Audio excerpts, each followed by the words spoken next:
Daniel Kammen from UC Berkeley, our climate science advisor. Since my college days at UC Berkeley, where I took the opportunity to study corporate social responsibility, I have had an interest in ESG. In recent years, my interest in the E heightened my concern regarding the profound importance for our human race of working to mitigate the warming of our planet. This has led me to appreciate the global energy transition that will lead to zero net carbon production. Recent studies from the International Renewable Energy Association and from UBS price tag of over $100 trillion of cost to decarbonize the world economy by 2050, meaning 3 to 4 trillion of average spending per year for 3 decades. These numbers make the energy transition even a bigger economic event than the digital transition. We are holding today's Zoom event as next week on April 22nd, President Biden has summoned 40 world leaders for a virtual 2-day Global Earth Summit, and we are keen to preview potential initiatives. It is a real pleasure to have Professor Kammen with us today. Dr. Kammen's resume is extremely lengthy, but let me summarize. Professor of Energy and Nuclear Engineering and chair of the Energy Resources Group at UC Berkeley. He currently advises the governor of California on climate matters and has previously served as the science envoy under the Obama-Biden administration. Since 1999, he has been a coordinating lead author for the IPCC, which shared the 2007 Nobel Peace Prize for their work on climate change. Professor Kammen has on more than 40 occasions provided briefings on climate matters, as he did earlier this week when he provided testimony to the California Senate Environmental Quality Committee in connection with Senate Bill 582. This bill updates California's greenhouse gas emission reduction targets to 80% reductions by 2030 and net negative by 2035. We especially appreciate how Professor Kammen bridges academia and business. This has led him to our partnership, as well as numerous companies he has founded and boards he has been a member of. For Sierra, Professor Kammen advises us on US and global energy policy, helps us assess renewable energy technology in connection with our investments, and also helps the managements of companies we invest in with information and connections useful for their business development efforts. Before I pass the floor to Professor Kammen, let me highlight all mics are muted. We plan to leave time at the end of this call for Q&A. If you have questions during the talk, please type the questions into the Zoom chat, and we will do our best to address them during the Q&A session. With that, turn over to Professor Kammen. What has the Biden administration accomplished since taking office, and what should we expect from them at the Earth Day Summit? Joe, Charlie, thank you so much for having me on, and I'm kind of humbled to get to join the Sierra Global team, and I want to thank everyone who's joining us today. I'll begin with some comments, but they're really designed to be stage setting in terms of some of the interesting opportunities that have come up, not just due to the Biden administration, of course, but we're at a very interesting moment. So I'll spend just a couple minutes kind of highlighting where some of those directions go, and it's really designed to generate some of the back and forth in the chat and discussion that I'm looking forward to engaging with you all on. And again, the members of the Sierra Global team that are all on, from Dan to Charlie to Antonio and others, it's really a pleasure to get to do this, because so much of what it looks like we need going forward, and I'm quite optimistic we're going to see not just next week in the Global Climate Earth Day Summit, but also in Glasgow and COP26 and beyond, are really a meld of what we've been learning on the academic side, what the business community has been pushing forward, and increasingly what social engagement from environmental justice, racial justice, and also ecological conservation all put together. And so I really feel privileged. As a physicist, I got into clean energy projects 3 decades ago, largely through the physics and the technology channels, where much of what was interesting for me personally was the potential of solar, of storage, of energy efficiency. But as you all know, we're now in an incredibly different position. And I think that one of the kind of guiding aspects of thinking through the transition is that for a long time, we hoped and worked to get the prices of renewables low enough to compete with fossil fuels. And then for a long time, we thought that when that magic day happened, the transition would have inertia of its own and would proceed just dramatically. And now that solar and wind in particular, and increasingly storage and combinations of those are now at or below cost of fossil fuels. And we've all seen the numbers from International Energy Agency and IRENA and others, that the great majority of all new energy installations last year were clean energy projects. We somehow thought that that would tip the balance. And I think that we are seeing part of that tip. But the other feature is that we see all of the weight and the inertia of the old system, from the fossil fuel subsidies that exist to the places where individual technology cost or solar plus storage technology costs, even if they on paper are less than a fossil competitor, that there's so much that still causes quite legitimate investments to go to those fossil systems that you kind of wonder now how much below cost of fossil fuels do renewables have to be for that process to kind of just go organically. And I think it's that evolution, which for me is the backstory on why this mixture of continuing research, continuing private sector push, but increasingly the need to really work very cleverly with both those groups, academia and the private sector, and the public sector, to balance markets or to bring in the aspects of this broader equation that we don't see. So I know that everyone kind of knows that who's in the field, but it's worth just kind of highlighting, at least as I think about what our technology options are, how much that evolution keeps seeing new places where we need to overcome, whether it's fossil fuel subsidies or the decision-making process, and at the federal or state level, that still has things biased towards an energy system that we know ecologically we need to get rid of. So very broad to kind of very, very narrow. Some of the things that have kind of altered that perspective is it's not just individual technology costs. It's also what are the systems abilities of a solar plus wind plus efficiency plus CCS world tied together through the network costs. How do those systems provide not just lower cost, but inherently better services? And by better services, I mean opportunities to deal with the fires in California, the fires in Australia, with systems that are at a local level more resilient. So there are lots of individual technology pieces, but that's kind of the perspective that I look at when we talk about the transition to a zero net carbon emitting economy.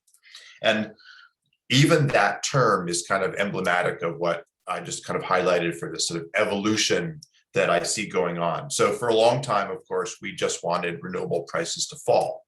And then the question was, when can they be a significant player in the economic system? And by player, I mean not only generating a significant amount of energy, but we have to think in serious ways about what are the limitations, whether it's capacity factors for solar or wind, or whether it's recharge times for energy storage, or whether it's the need to make demand side management or deep energy efficiency cuts core to the thinking. Well, we're now at a point where there's a pretty interesting ecosystem of places around the planet that have tried out that experiment in different ways. And that global learning is one of the reasons why, for me, the perspective of Sierra Global was such an interesting foundation to think about how we can push these markets, how we can encourage companies that are really trying the experiments, making hydrogen directly available, not just as a big industrial source, but companies that see individual household or mini mall solutions, ones that engage solar plus energy storage in chemical batteries, but also hydrogen systems. And it's that, that's a leapfrog in my view. That's jumping a technology from its potential into markets where the rate of learning is much quicker, where the ability for local administrations and municipalities to play a key role in opening markets. All of those are features that I am very hopeful at this point we're going to see a real acceleration from next week's announcements to what countries will be committing to do or to accelerate as they not only think about what they can then announce in Glasgow and COP26 in November, but in sort of the coming events. And so two bits of the story that open this conversation is, one is that we've obviously seen a number of the leading, and by that I mean the economies really working to green themselves in Europe, a couple that we don't talk about a lot in Africa, certainly California, some of the recent announcements in Asia, to go from a plan to ramp up the amount of renewables in these economies to now a situation where we have significant economies around the world having set 2050 and then 2045 as targets for carbon neutrality. Here in California, we have a bill, the one that Charlie mentioned at the beginning, a Senate Bill 582 that calls for that to come forward to 2035.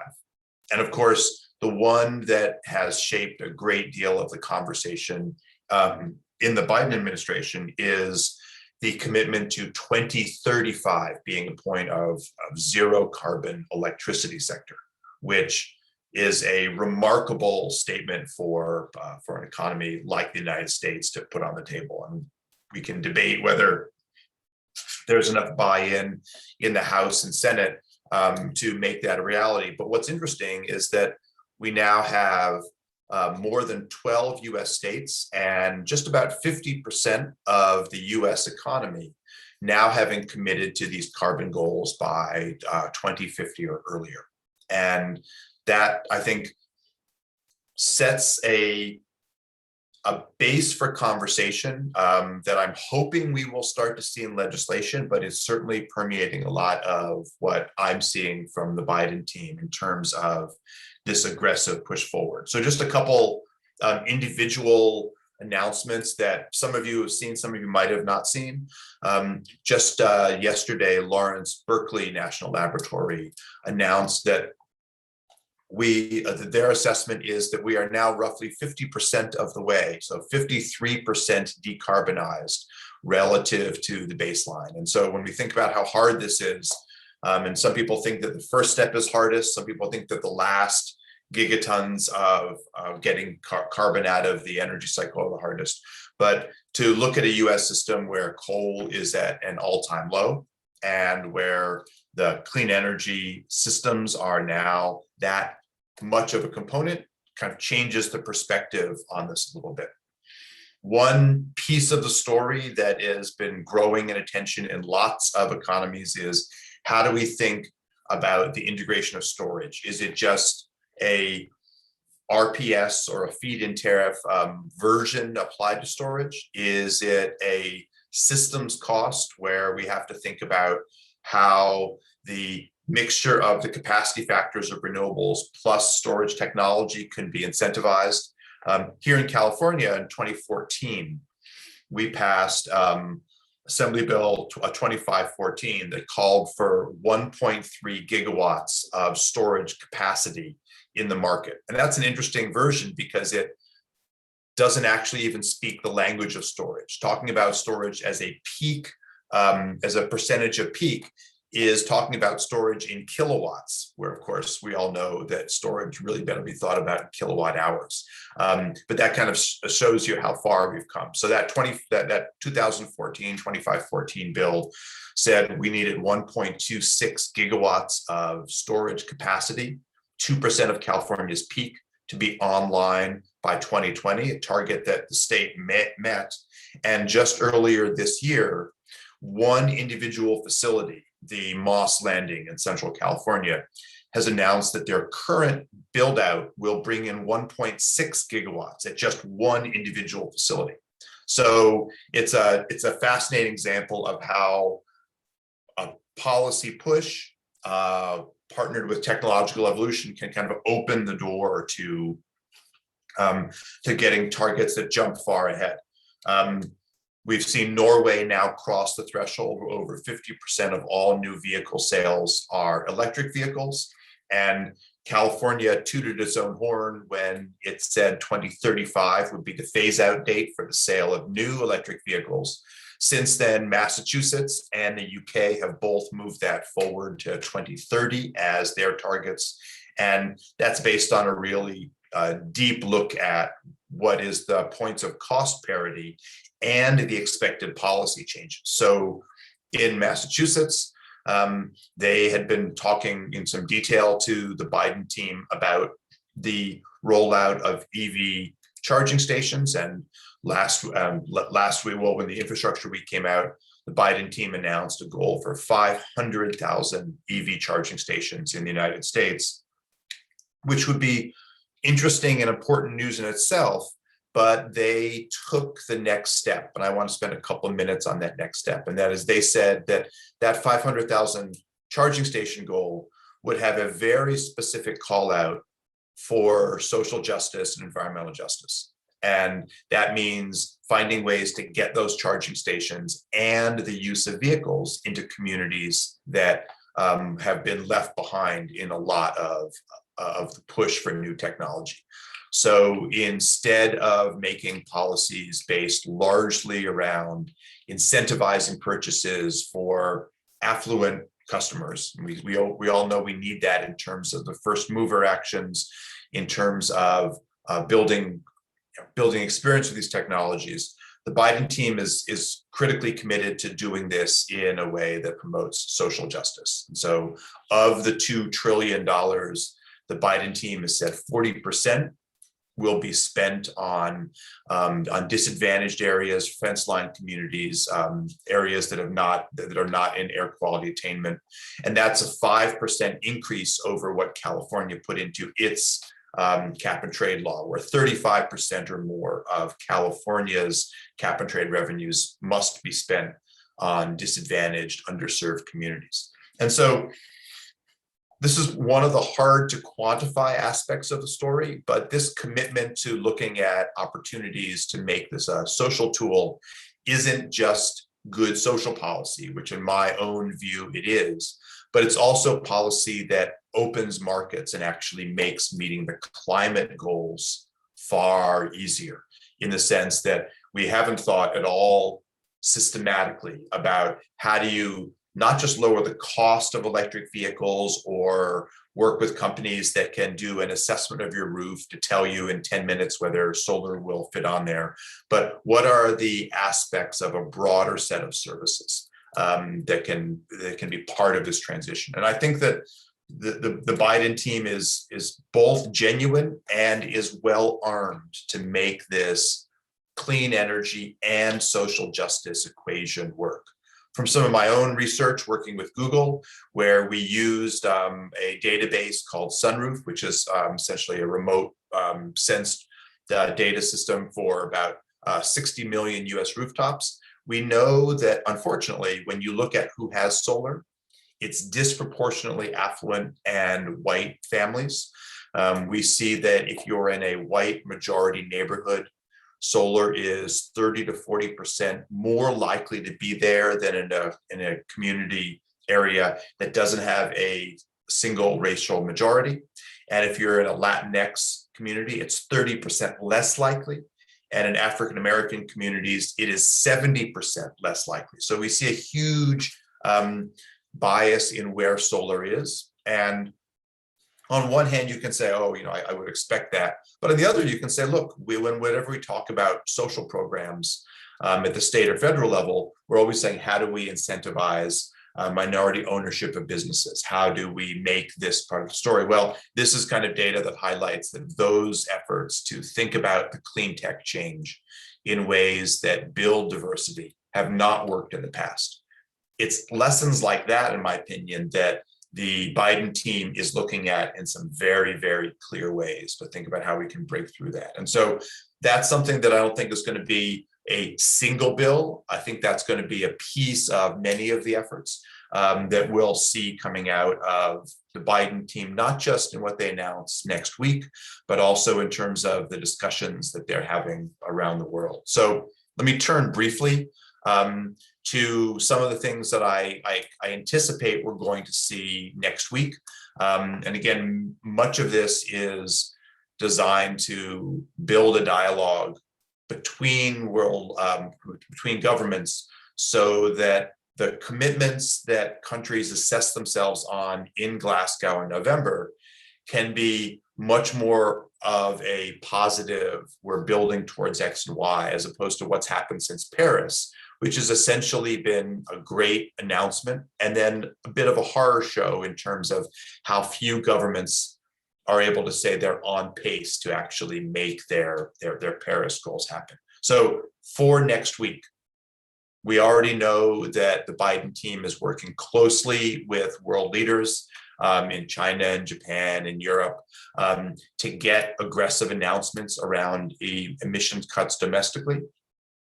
We know that there's dialogue around how to make job creation a core part of that. And that not only means looking at areas that provide large job growth, but also tracking the data in better ways so that the conversations can be a little more fact-based and a little less aspirational in terms of how much of a transition, how many jobs are there in demand side management, how many jobs are there in system integration, how many jobs are there in offshore wind and hydrogen relative to the phase down of fossil fuel systems. What are the job benefits and what are the costs of facilitating communities that are now starting to ban natural gas? One of the most complex topics here, because there are people who argue that the gas is absolutely the key transition tool over this time, and others are saying that that is a wasted investment relative to the need to push much harder into renewables. That opens the door for not only some of these very green energy systems, but also for CCS in a variety of forms to play a large role. There's likely to be some high-level discussion announcements around joint US and China efforts around carbon capture as an example of part of that. You can see some of that in some of the efforts of what's in the US called 45Q, the technology assessment around clean energy, started previously and now looked at with kind of new eyes as we have lower prices for many of these technology opportunities. I also expect, given that we now have a very thoughtful, very forward-leaning head of groups we don't normally think of as big parts of the story. Samantha Power is now head of USAID. And from the Power Africa program to some of the partnerships in Asia, I think we're likely to see an increasingly aggressive stance around pushing for clean energy projects at a variety of scales. There are some countries that are absolutely not ready for that transition to be made in a hard way, but from supporting smart mini grid projects to community level energy programs, there's opportunities to do things, whether it's in fuel cells or renewables or chemical storage or flow batteries. There's a lot of technological capacity that can be brought to those international partnerships, both in the United States via State Department, via Department of Energy, via USAID, as I mentioned. And I think that those are some of the areas where you're likely to see a push forward in terms of new partnerships being proposed that will need to report out as soon as Glasgow in November in terms of what they're looking at in terms of this mix. The other big feature, and then I'll kind of stop and encourage people to add in questions, comments, areas that we want us all to talk about more, is that the international dialogue around electrification of transport is broadening quite quickly.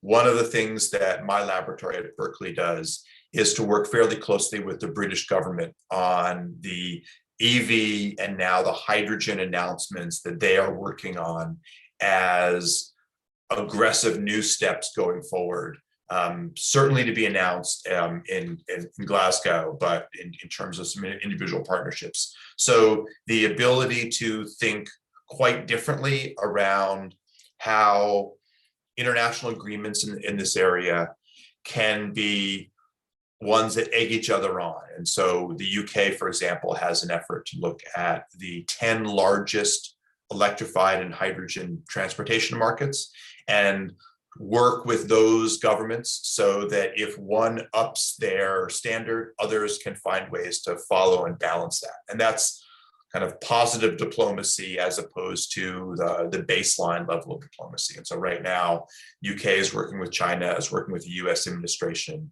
on higher EV level targets. Here in California, there's a push to try to get California to already move that 2035 date of the phase out of internal combustion vehicle sales, which was only made in September, so not all that long ago, but to move that number forward to at least 2035 and maybe earlier. And that's a mixture of kind of looking where the technology is going, but also looking how public-private partnerships can push this forward. Looking at some of the numbers that we've seen of very large ramp-ups of EV and hydrogen buses in China, and translate that kind of elsewhere. There's partnerships in Argentina that are being discussed. A number of cities are looking at 100% conversion of the taxi fleets and the bus fleets as ways to both push technology into the market and also to gain experience in many of the companies that manage those fleets for municipalities. So that's one of the areas where you can do this with a pure climate bent. But again, I think that this is an area where the US is likely to tie these efforts quite strongly to social justice. So how do you make purchases, but also leases and rentals and employment opportunities in EV transportation available to people at the low income rung? Lyft, based here in California, announced that by 2030, all of their vehicles, roughly 2 million worldwide, would all have to be electric. And that's a nice announcement in itself.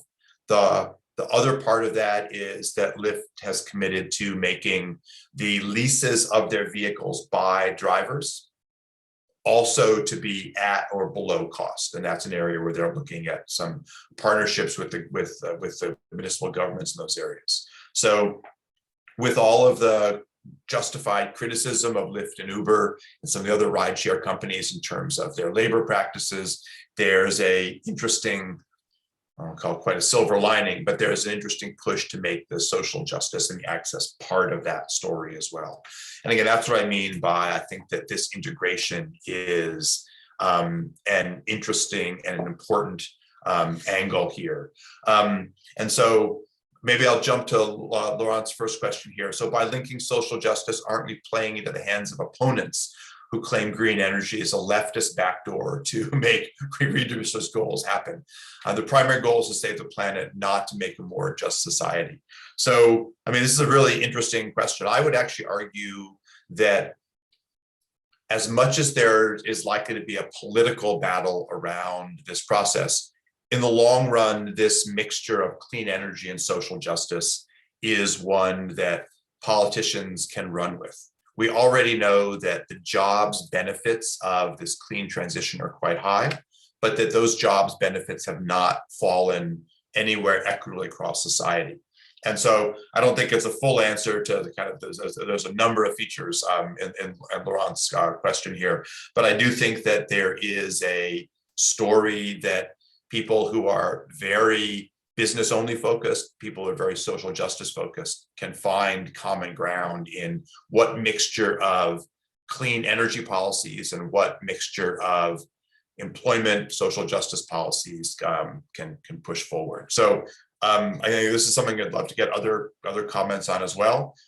Some people say this is a diversion from the clean energy imperative. I would actually argue that broadening these markets is one of the real opportunity areas that allows you to think differently. Again, not just about employment prospects, but also about how the infrastructure investments will go forward. So the U.S. has put, a big chunk of that on the table already with this American Jobs Plan, but there's certainly more to come in terms of how do you make this pro-social justice and pro-business. So it's a great point to start with. So let me stop there for a business. Let me turn it back briefly to Charlie, if there's other points you want to kind of highlight as we kind of move more into a discussion about perhaps some of the details, but also some of these strategy points. Dan, thanks. Thanks for the background of the energy transition and accomplishments and how far we've come, and also your points on what to expect from the Earth Day Summit. Maybe you could give us a little bit more color on whether you think that there will be positive surprises or whether it's going to be what we've been expecting, so to speak. I mean, there was a lot of fanfare because this is unusual to have, it's unusual, meaning unprecedented to have such a summit. This morning, Bloomberg was running a story, maybe you saw it, basically that not as much is going to be accomplished as was hoped for. Just thoughts on where we may come out relative to expectations on Earth Day. Yeah, I mean, again, we're certainly forecasting here. I actually expect to be surprised positively in a couple different ways. If you read some of the comments from Secretary Granholm, you can see that some quite specific areas are going to get attention. She's already announced that there'll be a ramp up in funding to, on the US side, try to drop the price of solar significantly. Whether the Sunshot effort, kind of the US federal government effort to bring the price of solar down to $1.50 per watt for residential and $1 per watt for commercial, was due to anything the US did, or the scale of the manufacturing China is kind of is a useful debate. But we've already seen the US wants to try to push with partners to bring solar prices lower. Yesterday, Secretary Granholm announced an effort on electrified trucking as an area to push forward. And by electrified trucking, I actually think that they're ultimately going to make that around electrification and direct use of hydrogen in fleets. I suspect we're going to see a couple announcements around federal procurement of energy, potentially using federal lands, but also partnering with tribes as a way to make clear that the partnerships around generation and supply are ones that can be pro-social justice.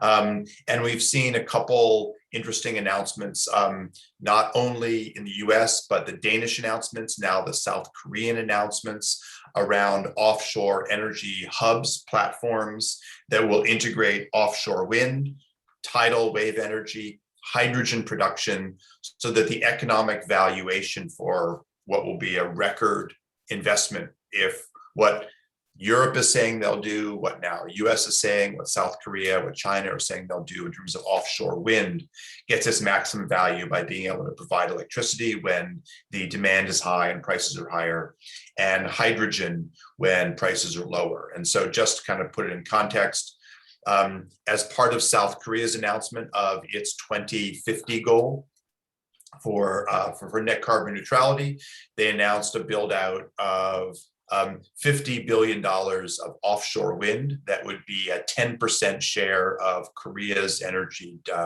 demand, all coming from the offshore sector.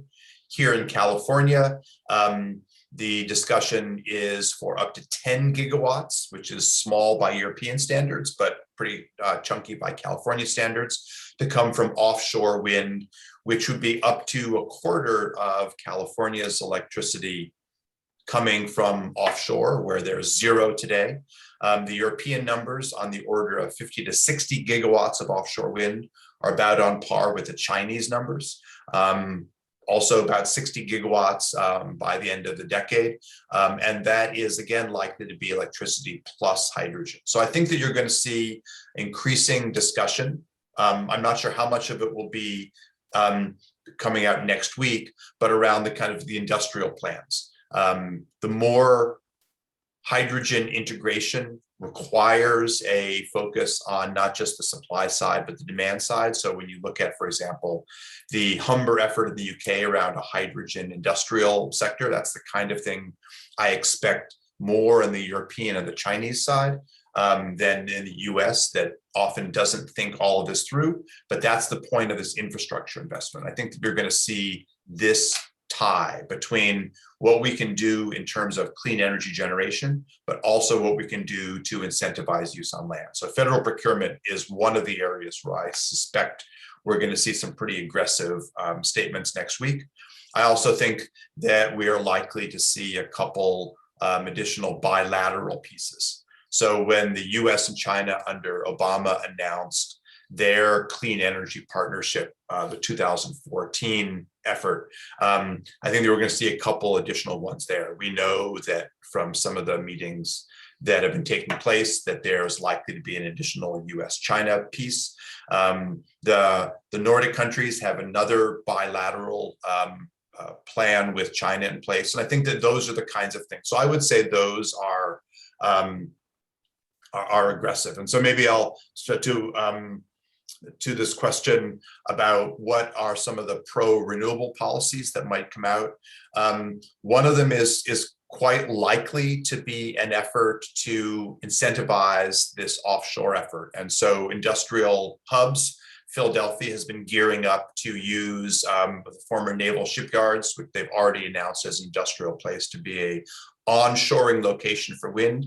Delaware is looking at similar features to incentivize the offshore industry as well. And those are the kinds of initiatives that I would expect that you can launch and will be mentioned, probably not with numbers on them this coming week, but I still think they'll be pretty significant, because those are the things that you can set a initial goal next week, and then by Glasgow report out on how we're doing in terms of meeting some of those targets.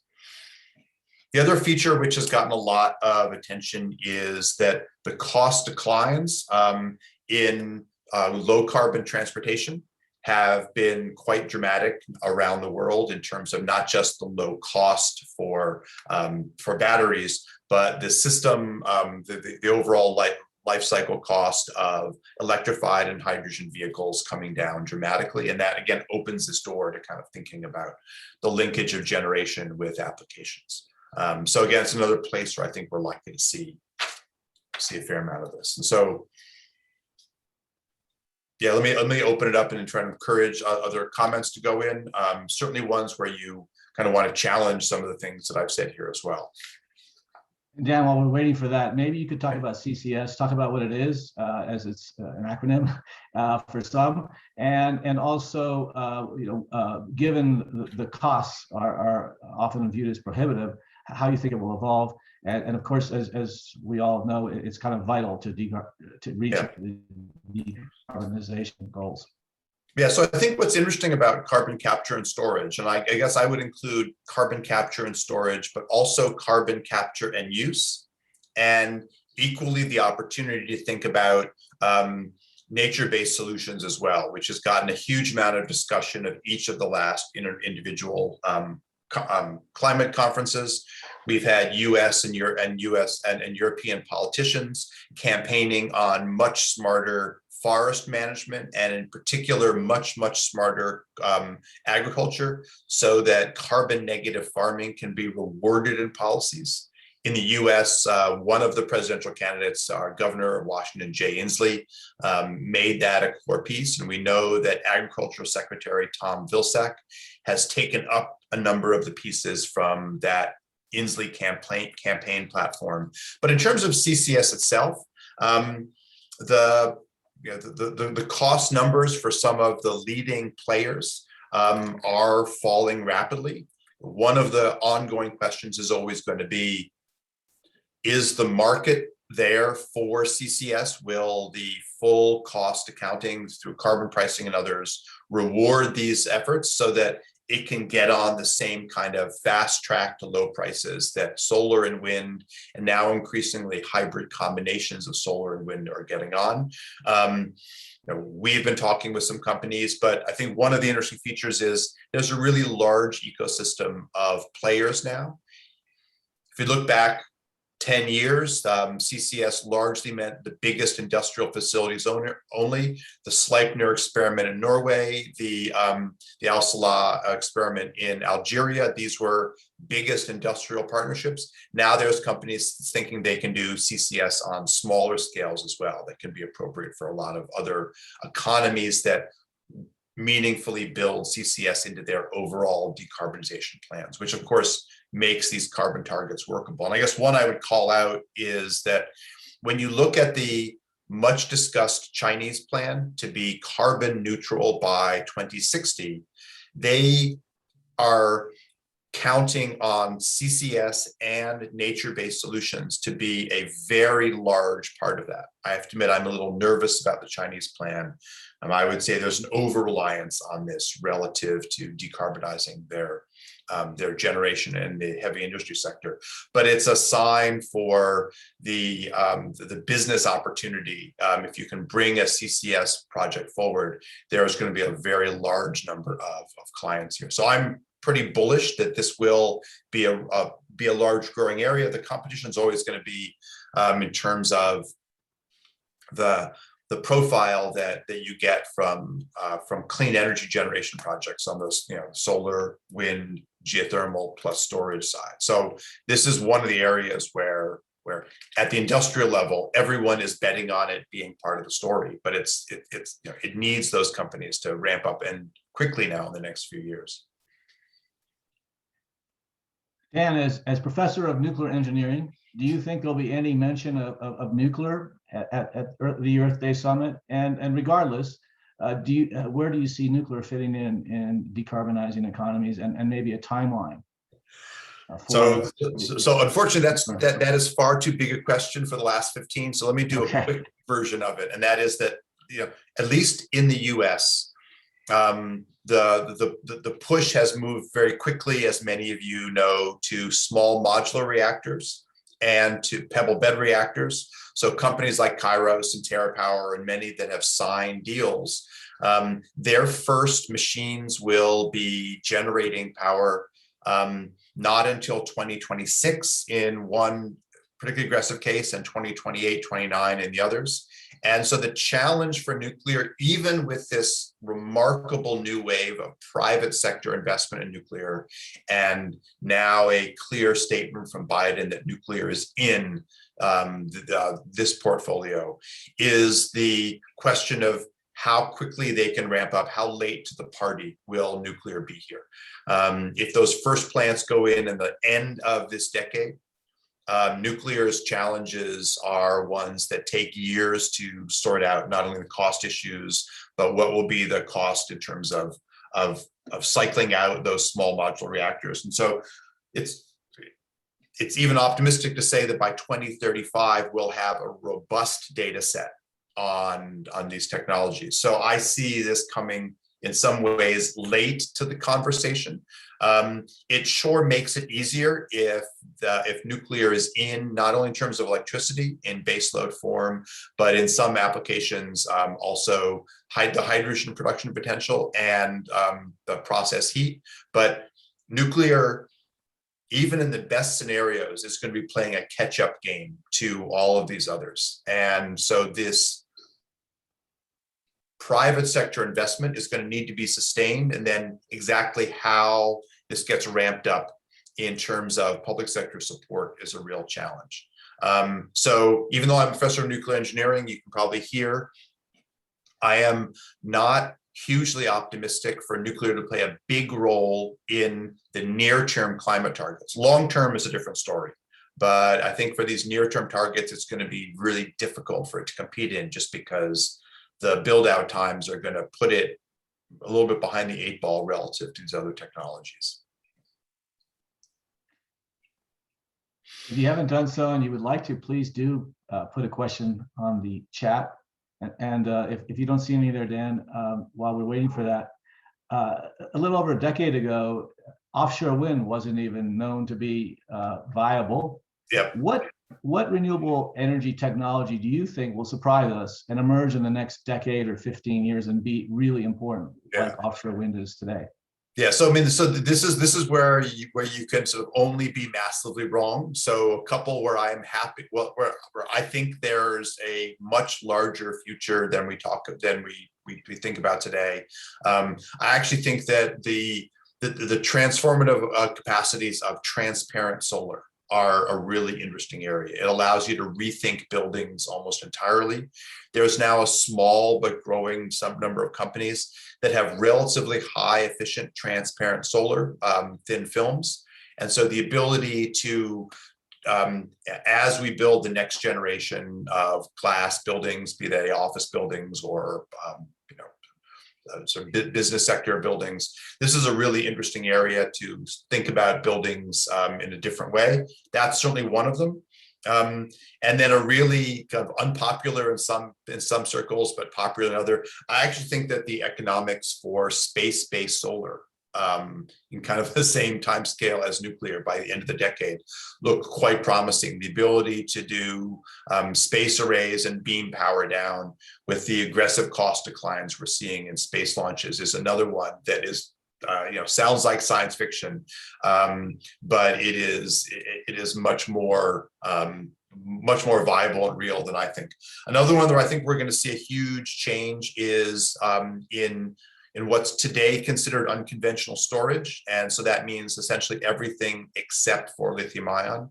The progress right now in mechanical flywheels and the progress in flow batteries are two areas that give you very, very long duration storage opportunities, and also move away from the lithium bottleneck demand, which I don't think the lithium bottleneck is going to be as big as we think, largely because now we're starting to see other sources being looked at, everything from places that had been in prior lithium production, like North America. Turns out Wyoming has a very large lithium reserve in deep aquifer brines, but other opportunities. There's now looking at harvesting lithium, uranium, lots of materials directly from seawater. But these are long-term ones, but these are all areas where I kind of see a real change coming. So let me jump to the question on China. And so, yeah, I mean, I highlighted it. I'm glad you brought this up. The nature-based solutions one is something that I worry about. When you look at the plots for China making their 2060 goal, they actually show a less aggressive decarbonization by the role of renewables, but a more aggressive picture in terms of carbon capture, both chemical CCS and investing back in land. So nature-based solutions, making forests more productive in terms of capturing carbon, smarter agriculture. I'd like to think that those can be a big part of the story, but as we move out in the next 2 decades, we are likely to see this natural ability to capture carbon being damaged by climate change. And so I worry about pathways that have a strong component for nature-based solutions. I want us to reinvest in nature. I think we're going to see some of that, number of countries, but making that a core part of the overall abatement story is one that worries me to some degree. In terms of the coal, the issue, China in its stimulus package announced up to 70 gigawatts of coal plants to be built, and almost everyone who analyzes China notes the obvious point is that build out of coal is totally inconsistent with their decarbonization plan. And so which side of the Chinese story is going to blink first is a question. Is it going to be those coal plants won't be built because of the push for renewables, or whether the real worries in China about the dislocation and the jobs losses? Some places like Shaanxi province are forecasting up to 1 million job losses in the coal sector. And so balancing these back and forth is why China both has this incredibly aggressive clean energy platform, including basically outcompeting Europe in terms of the lead on offshore wind, but also this attention to coal and jobs. And so it's obvious where I'm hoping that China goes in terms of this mix, but they're going to have to balance this scale down of fossil jobs, which is another reason why, again, CCS has benefits beyond simply its carbon abatement. It can employ directly in that sector. So Joshua asked this question about deep sea mining. The EU announced a moratorium on deep sea mining prospects, and this is mainly seabed mining where you could do incredible damage by pushing forward. But direct capture of lithium, rare earths, uranium from seawater is something which is now ramping up. There's a number of ARPA-E projects. There's likely to be an ARPA-E proposal call in this area. There's investment going on in Europe through the Climate KICs, the Climate Innovation Centers, to do direct extraction. And the rare earths resource base is very large in seawater. It's of course it's a efficiency of capture question, but again on the long term, likely to come up as well. So for Elizabeth's question, apologies. I thought I did try to mention hydrogen. I actually think this will be one of the areas where there is real attention. And it's largely because hydrogen has some real benefits in terms of heavy duty industry and transportation, but also because it makes the growth of offshore wind that much more economically productive. And that is this ability to balance the sale of electricity from offshore wind and hydrogen production when demand gets low. And so the same kind of duck curve argument, when the net demand for energy, meaning demand minus local renewables, solar and wind for onshore, gets low enough, having large markets for powering electric vehicles and for sending hydrogen for industrial applications makes those very large offshore investments all the more viable. So the South Korean project is designed to be up to 10 gigawatts of offshore wind, about a $45 billion price tag, and building in direct electricity sales and hydrogen for some of South Korea's big industrial hubs is part of that dialogue. Let me just trying to look at the others that are popping up on here.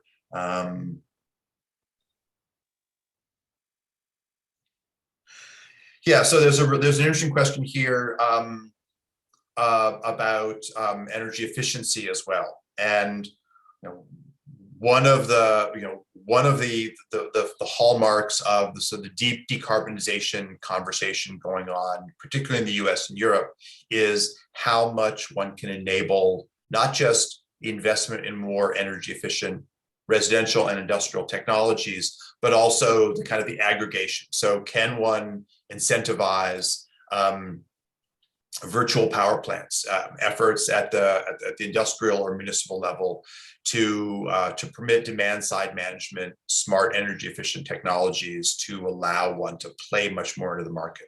We're seeing that in parts of Scandinavia. We see that now in California. Japan has already announced an effort to try to make virtual power plants a bigger player. They have a particular problem in Japan because of the power of the traditional utilities, the TEPCOs and others. But this ability through smart sensors, through smart net metered interactions where you can tailor when devices go on and off, is certainly a key part of that, and has consistently been the least cost opportunity to meet energy demand. So I would expect demand side management efforts and demand side management plus storage to be a key area. I'm not sure that's kind of sexy enough to be a big ticket announcement next week, but in terms of what you can do by working closely with municipalities and industry, there's a big set of options that are available there. And again, I think that will get a big push because it comes in so low cost. So is there another question? I don't see the ones directly to you, Dan. If there's, I don't see one at the moment. Great. If I've and if some of them I've not answered fully, please, my apologies, but please kind of re-ask it. If I think I've hit them. Yeah. One other area, again, this is not going to be a big industrial win, but we're also seeing the learning curve around mini grids to be an important area. Many early players in mini grids thought of these as remote energy access opportunities for tribal areas, for energy access in Southeast Asia and Africa. Increasingly, we're starting to see mini grids as economic opportunities in urban areas.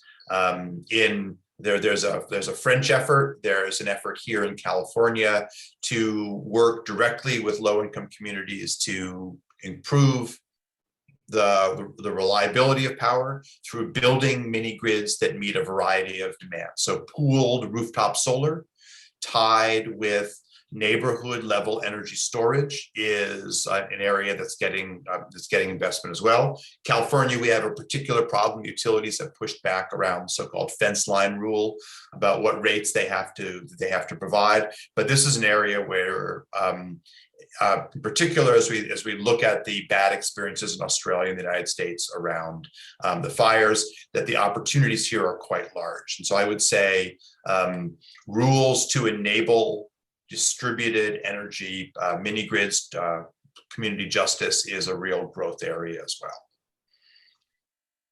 Excellent. Well, on behalf of Sierra Global Management, I want to thank you, Dan, for this very thoughtful discussion ahead of Earth Day. And I must say that I'm really on pins and needles awaiting what we're going to hear in 7 days from now. I'm hopeful you're right, that there'll be positive surprises and the world will come away from the Earth Day Summit with a good feeling. I also want to thank all the attendees on our call today. So thank you, everyone, and let's hope for the best for the upcoming Earth Day Summit. Thanks for your attendance. Thank you all.